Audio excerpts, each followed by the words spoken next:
In the village of Umuaka, there was a secret nobody wanted to talk about.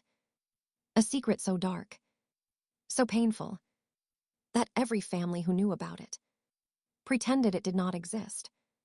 Because in that village, every first son died. Not by accident, not by sickness, but by something no one could explain. And the worst part, it had been happening for generations. Mama Enkem did not sleep that night. She sat on the edge of her bed, staring at her newborn baby. A boy. Her first child. Her first son. She should have been happy. She should have been celebrating. But instead, tears rolled down her cheeks. Her husband, Emeka, walked into the room quietly. "Why are you crying?" he asked softly. Mama Enkem held the baby closer. "Because I know what will happen," she whispered. Emeka froze. He didn't need her to explain. He already knew. In his family, no first son had ever lived past the age of 25. Before we go any further, if this story already has you hooked, take 2 seconds right now. Hit that like button and subscribe, because this one is going to go places you are not expecting. Trust me. Stay with it. His father died at 25. His grandfather died at 25. Even his elder brother died just 1 year ago, at exactly 25. Emeka looked at his son. A deep fear entered his heart, but he shook his head quickly. "No," he said. "This child will be different." Mama Enkem didn't answer, because they had all said the same thing before. As the child grew, people in the village began to talk. You know how villages are. Nothing stays hidden for long.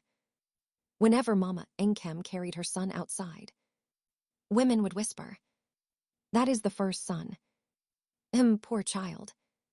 Let's see if he will survive." Some even avoided touching him, as if the curse could jump from body to body. The boy was named Obinna, meaning father's heart. And truly, he became the center of his parents' world. They protected him, watched him, prayed for him, but fear followed them everywhere. Obinna was not like other children.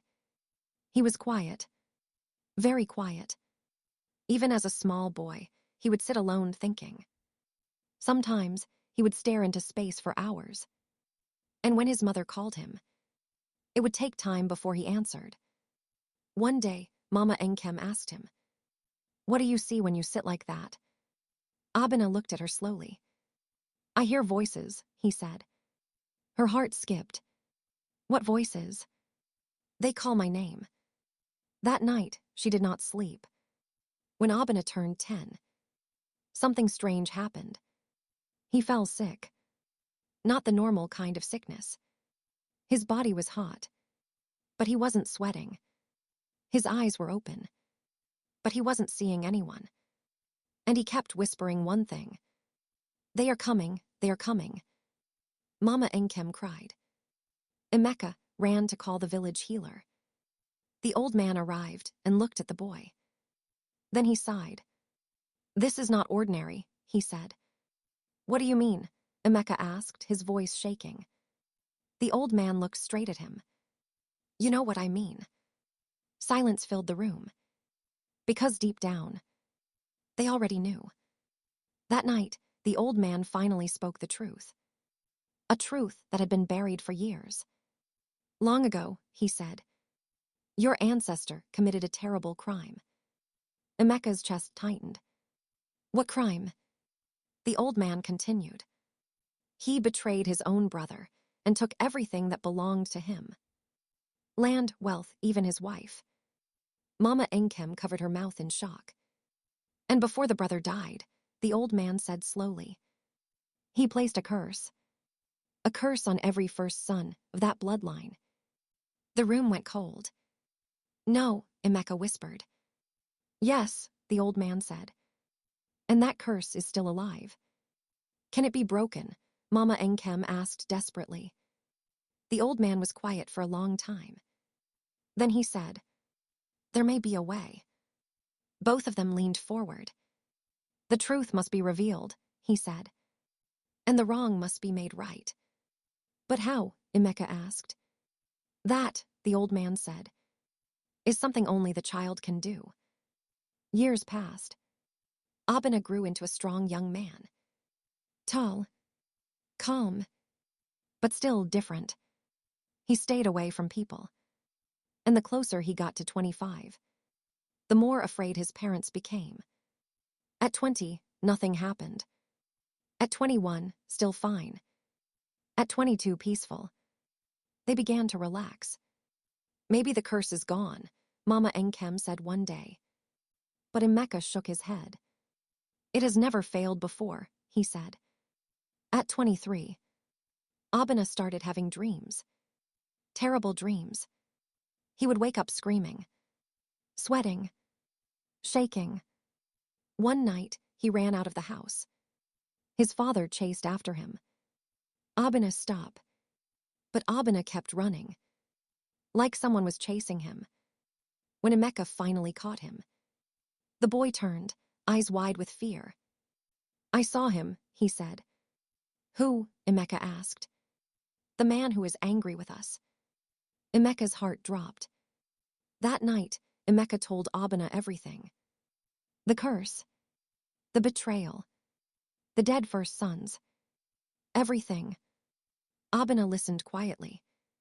He did not cry. He did not shout. He only said one thing. Then I will end it.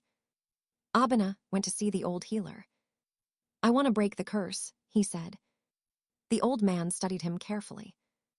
You are brave, he said. But this path is not easy. I am ready. The old man nodded. Then you must find the grave of the man who was betrayed and ask for forgiveness. The journey was not easy. The grave was deep in the forest, a place no one liked to go. People said spirits lived there. But Obinna went anyway, alone. When he found the grave, the air changed. Cold, heavy. He knelt down. I don't know you, he said. But I am here because of what my ancestor did. Silence. Then the wind began to blow. I am sorry, Obinna continued. I did not do it, but I carry the punishment. Tears filled his eyes. Please, let it end with me. Suddenly, a voice spoke. Why should I forgive? Obinna froze. His heart pounded. But he didn't run. Because I am ready to make it right, he said. How? I will return what was taken. I will honor your name. I will correct the wrong. Silence again. Then, the wind stopped. Obinna returned home. And he did exactly what he promised. He found the family of the betrayed brother, gave them land, wealth, respect, and publicly confessed the truth. The whole village was shocked. But something changed that day. Something lifted. The final test was time. Obinna was now 24. Then 24 and a half. Then 25. His parents held their breath. Every day. Every night. Waiting. Watching. Praying. The day came. His 25th birthday. Morning passed. Afternoon passed. Night came. Nothing happened. Obinna was alive. Healthy. Strong. Mama Enkem cried like a child. Emeka fell to his knees. The curse was finally broken. Sometimes, the sins of the past follow us, not because we deserve it, but because no one has faced it. No one has corrected it, until someone brave enough stands up and says, "It ends with me." If you enjoyed this story, don't forget to like, share, and subscribe for more emotional stories like this. And drop a comment if such tradition exists in your community and why it should be abolished.